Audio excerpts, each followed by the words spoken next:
আজ সকাল সকাল ভেজ স্টোরি রান্নাবান্না সেরে চলে এসেছি দুপুরবেলা বাড়ি রান্নাবান্না করার জন্য। আর আজ কিন্তু আমি 3 রকম মাছ রান্না করব, আমুদে মাছ, চিংড়ি মাছ আর পোনা মাছ। আর ওদিকে মা সব কাটাকুটি করে দিচ্ছে, তাতে করে তাড়াতাড়ি করে রান্নাটা হয়ে যাবে। আর দুপুর 12টা বাজে বলে কুটুসকে কিন্তু স্নান করে দিয়েছি এর মাঝখানে, মানে রান্না করতে করতে গিয়ে। আর আজ আমি রান্না করব ওলকপি, আলু আর পালং দিয়ে হালকা পাতলা ঝোল। আর এই রান্নাটা কিন্তু বেশ আমাদের বাড়িতে কয়েকদিন হচ্ছে, কারণ প্রত্যেকেরই ভালো লাগে এই খাবারটা খেতে, ভাতের সাথেই বিশেষ করে। তো এদিকে কুটুস দেখো রোদ্দুরে ছিল, রোদ্দুরে এই যে চেয়ারটা উল্টে দিয়ে তার উপর গাড়ি চালাচ্ছে। আর ওদিকে দেবজিৎ কিন্তু ওর মতো খেলা করছে। আর এই ডিসেম্বর মাসটা কী হয় বলো তো, বাচ্চাদের পরীক্ষা হয়ে যায়, বেশ ছুটি থাকে, পড়াশুনো তেমন থাকে না, বেশ মজাই থাকে।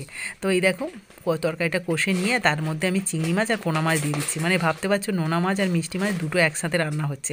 আসলে আমার ছেলে আর আমার বর কিন্তু মিষ্টি মাছ খাবে, সেই জন্য পোনা মাছটা দেওয়া, আর চিংড়ি মাছগুলো আমরা খাবো। আর আমুদে মাছ ভেজেছি কড়া কড়া করে, সেইটা একটা গালে দিয়ে চলে এসেছি বাগানের মধ্যে ধনে পাতা তুলতে, কারণ আমুদে মাছের ঝাল হবে।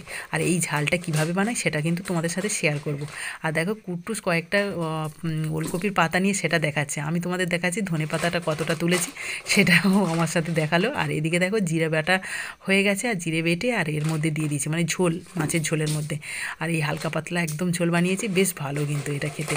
আর এদিকে দেখো কড়াইতে আমি তেল দিয়ে তার মধ্যে সাদা জিরে পেঁয়াজ দিয়ে একটু নেড়েচেড়ে নিয়েছিলাম, তারপরে টমেটো কুচি কাঁচা লঙ্কা দিয়ে নুন দিয়ে দিচ্ছি, যাতে টমেটোটা তাড়াতাড়ি করে গলে যায়।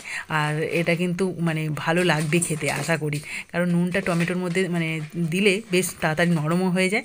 আর দেখো মশলা দেওয়ার আগে আমি আদা রসুন দিয়েছি, তারপরে কিন্তু ওই একটা সরু সরু করে আলু কেটে দিয়েছিল মা, সেটা দিয়ে তারপরে হলুদ গুঁড়ো, জিরে গুঁড়ো দিয়ে, লঙ্কা গুঁড়ো দিয়ে একটুখানি কষে নিয়েছি। তারপর জল দিয়ে ধনে পাতা দিয়ে মাছ দিয়ে কিন্তু আমি একটু আবার উঠে চলে এলাম এখানে। মানে দেখতে পাচ্ছ যে রান্না করতে করতে কতবার উঠছি। এই যে একটা পাকা কলার কাঁদি কয়েকদিন আগে কিন্তু মা কেটে নিয়ে এসছে।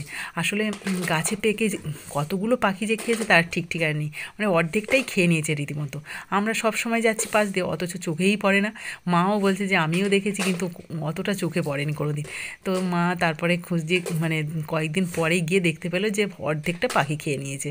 তো আমি সেগুলো দেখো কেটে কুটে ভালো করে একটুখানি রোদ্দুরে দিয়ে এলাম, তাতে করে মানে পেকে যাবে তাড়াতাড়ি করে। আর এদিকে দেখো মাছের ঝালটা একদম শুকনো শুকনো বানিয়ে নিয়েছি, এটাকে নামিয়ে নিলাম। আজ আমাদের এই দুটোই তরকারি হয়েছে। আর কুটুস যেহেতু মাছের ঝালটা খাবে না, সেই জন্য মাছ ভাজা রেখেছি, আর ওই মাছ ভাজাটাই ওর খুব পছন্দ। আর এই যে বাইরে বসে গেছি ওকে খাওয়াতে, আর রোদ্দুরে বসে বেশ ভালোই লাগে খেতে বা খাওয়াতে, সেই জন্য বসলাম আর ওকে খাইয়ে তারপরে কিন্তু আমি খাবো। আর তারপরে আবার যাব কিন্তু ভেজ স্টোরি রান্নাবান্না করতে। আজকে দুটো রান্না করব ঠিক করেছি, সেই জন্য আগে থেকে তাড়াতাড়ি করে এই যে খাইয়ে দিয়ে কিন্তু আমি স্নান করিনি, তারপরে স্নান করব, তারপরে জিনিসপত্র গুছিয়ে তারপরে রান্না যাব। আর তারপরে দেখো তোমাদের দাদাভাই এখানে চলে এসেছে, মানে দুপুর বিকেলবেলা যখন রান্নাবান্না করছিলাম তার মাঝেই কাঠকুটো কয়েকটার দরকার ছিল, তাই তোমাদের দাদাভাই বসে গেছে কাঠ কাটতে। তো এই হচ্ছে আমাদের কাজ, মানে সারাক্ষণই শুধু রান্না আর রান্না। তো দেখো রান্নাবান্না করে প্রায় 5:30টার দিকে ঘরে ফিরেছি।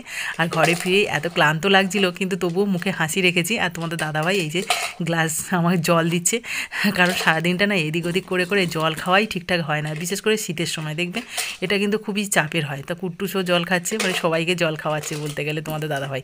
আর এই দেখো সন্ধ্যের সময় মা কুট্টুসকে নিয়ে এই যে সন্ধ্যে দিতে এসছে, কারণ আজকে একটু বাতাসাও লুট করবে, কারণ ওর যে শরীর খারাপ হয়েছিল তার জন্য মা মানত করেছিল। আর সবাইকে ডেকে নিয়েছে একটু বাতাসাও লুট করে মানে ঠাকুরকে দেবে। তো চলো আজকে এই ব্লগটা এখানেই শেষ করছি, তোমাদের কেমন লাগলো কমেন্টে জানিও।